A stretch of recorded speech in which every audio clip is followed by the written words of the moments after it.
তো গাইজ আজকে অক্ষয় তৃতীয়ার দিনে আমার সাথে এমনটা হয়ে যাবে আমি কখনো ভাবিনি। তো গাইজ আমি এখন যাচ্ছি দোকানের দিকে। তারপরে দোকানে এসে দেখি সিপিইউর ভেতর অনেক ধুলা আছে। তারপর লেগে গেলাম তারগুলো খোলার জন্য, একে একে করে খুলতে লেগে গেলাম। তারপর তারগুলো খোলার পর একে একে করে জিনিসগুলো নামাতে লেগে গেলাম। প্রথমে সিপিইউ, তারপর মনিটর। সবকিছু নামানোর পর আমি সিপিইউর কাঁচটা খুলতে লেগে গেলাম।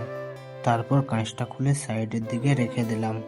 যেমন কি দেখতে পাচ্ছ সিপিইউর ভেতর কতটা ধুলো। তারপর বাতাস দিয়ে পরিষ্কার করতে লেগে গেলাম সিপিইউর ভেতরটা। তারপরে সবকিছু পরিষ্কার করার পর লেগে গেলাম জিনিসগুলো উপরে তোলার জন্য। তারপর সবকিছু ফিটিং করার পর সুই দিচ্ছিলাম, কিন্তু অনেক হচ্ছিল না। তারপরে নিচে গিয়ে দেখি যে পাওয়ার কেবলটাই খোলা আছে।